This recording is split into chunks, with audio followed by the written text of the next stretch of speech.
We're listening to great stories this morning, right? Angelo. Yes, fantastic story. I'd like to thank everybody in the audience. I think you started wouldn't be here if all of you weren't so passionate about it.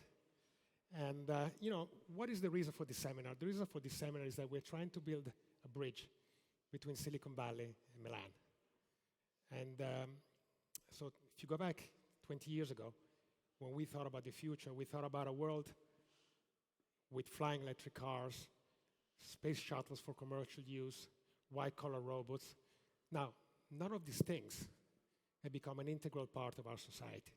Although I do think that in the next 5 to 10 years, we're going to see a lot of progress in this field. And Elon Musk, as you know, is leading this revolution. Where we actually saw a dramatic change was in digital.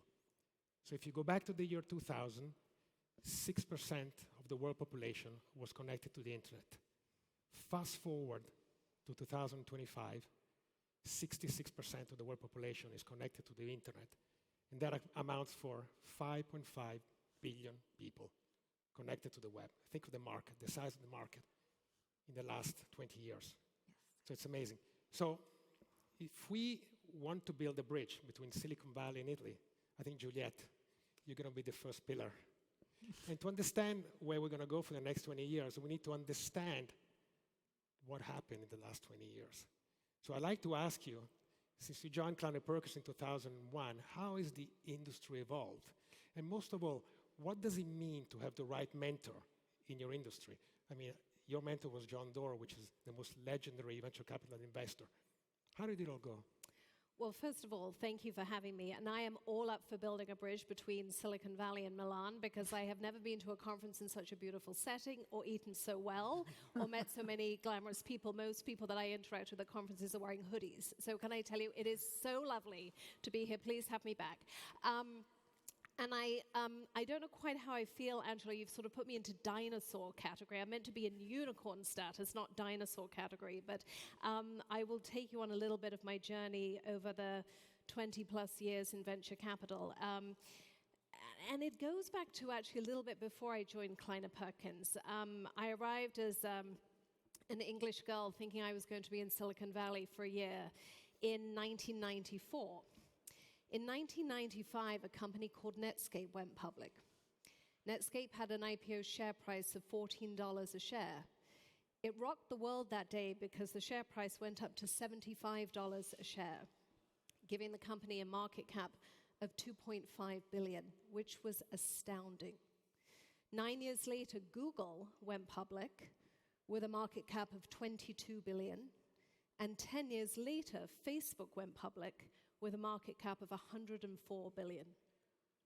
So if you look at the effect of founders' innovation, to your point about access to information, you look at the wealth effect, which has come into that industry, you look at the diversification of investment thesis, it has changed dramatically, but it's not all happening in Silicon Valley, which is one of the reasons, food aside, that I'm here today, which is to find the world's next great entrepreneurs. They're not necessarily, and I would argue, probably unlikely to be in Silicon Valley.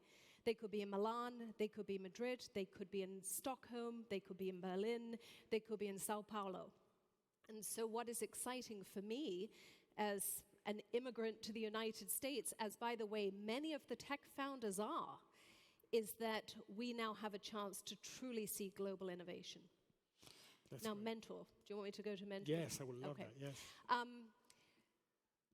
Mentorship, so important. I think good people only need mentorship for a short amount of time along their career journey. And I was really privileged to have been mentored by one of the greatest, if not the greatest, venture capitalists of all times, as evidenced by the initial checks he wrote into Amazon and Google. Not bad in terms of investments. John Doerr is also an exceptional proponent of great women. He is an exceptional proponent of founder-driven mentality. He also believes in durability of company building. He has written an incredible book about business management practices around objectives and key results, which is a technique that many founders have used. But I was also mentored by another amazing individual, a gentleman called Bill Campbell, who is lesser known, but in Silicon Valley very relevant. And Bill was the chairman of the board of Intuit. He was a board member of Apple, brought in by Steve Jobs, who returned in 1997. A former football coach by Columbia. He taught me many profanities, but his excellence was in understanding how durable companies are made, built. He sat as an advisor to Eric, Larry, and Sergey at Google, and he taught me through the School of Hard Knocks and, an occasional kick up the arse, how to really support founders as an investor. So back in year two, actually, I made my first trip to Silicon Valley in 1999. Yeah. And from an outsider, the way I saw it, it was a valley with two castles. There was Sequoia and Kleiner Perkins. Now, you were not talking to each other, but you were investing in the same companies. And then all of a sudden, 10 years go by, and there were like 20 great funds. So it became more competitive, a different landscape. You have companies that are actually started connecting investors to entrepreneurs on the web. So it all changed. How come this happened so fast? Well, there's a law that is talked about at Intel called Moore's Law, and I think our industry was also both the beneficiary and, we actually felt the demise of Moore's Law, which is healthy competition. And so I tell you what, as I look at this, I am a huge believer in competition. I'm a huge believer in innovation. I'm a huge believer in new sources of capital that also fit the founders. And if you look at what happened, with Kleiner Perkins and Sequoia and others, they spawned the next generation of companies who can back the 20-year-old founders and can bring relevant lessons. Peter Thiel, former founder himself, David Sachs, another PayPal Mafia former founder. And so, I actually think this is really good as long as we are being judicious with our sources of capital. And there is too much capital out there, and I have been saying that for 20 years. That's not going to change. But as investors, we have a very deep responsibility to make sure that we are investing wisely with the right founders at the right prices. So another characteristic that I realized right away, there was an iconic person that everybody wanted to be friends with. His name was Steve Jobs. And back at Sequoia, there was a guy called Michael Moritz. He wrote a book about Apple. He was hated by Steve. And so was Walter Isaacson, who came after him. All right, that I didn't know. Exactly. But Steve became a great friend of yours and John Doerr. Can you please tell us some stories about it? Well, Steve Jobs is the only person that made me cry in a business meeting in front of him. So I think I developed a thicker skin after that. I met Steve when he was running Next, the computer company. And I was trying to help him think, tinily trying to help Steve think about how he could develop his next generation leadership. And I introduced him to a guy called Mitch Mandage, who ultimately went back with him to Apple to then run worldwide sales. And so then my journey with Steve, and Kleiner Perkins was not an investor in Apple, became one of getting to know the leadership team and really watching through Bill Campbell's eyes how a founder returned to his company.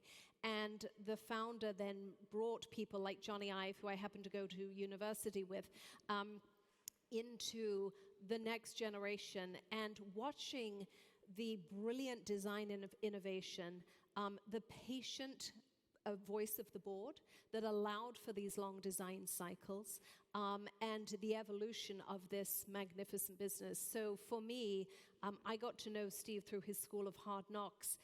I got to watch him because he and the leadership team at Apple were very involved in an organization that David Lane and I are involved in called Product Red, and Apple has been the biggest beneficiary and supporter of Product Red.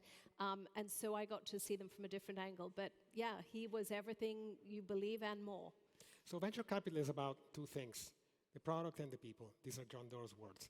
You're obviously number one in Silicon Valley in the field of people. How do you match a person with a company? What's the thought process behind it? Well, I'm a very big believer in keeping the founders in the CEO seat for as long as they possibly can. If you look at the most significant companies, certainly in the world that I track, technology, the most valuable ones are founder-led. Facebook, Apple, Google, Spotify, I mean, the list goes on. So our job as investors is to spot the right founder, and then the founder obviously building and establishing the team. I would say that most great founders have a wing person who is that buffer. If you look at the relationship, Zuckerberg, Sandberg, Gates, Ballmer, there is a wing person to that, and that then builds scalable management. Listening to these very impressive entrepreneurs, it's always a struggle at the early days where you have a big dream and a big vision and you're trying to get to that point of scalability. And I would say the premium on making sure you get those early hires right, because it dictates the company that you're going to build. Now, you'll make mistakes if you look at the evolution of leadership teams. Many companies have to go through those iterations, but look at the ones that have held. Amazon, Apple, Facebook, Google. Those leadership teams were pretty much intact for almost a decade before any iteration happened.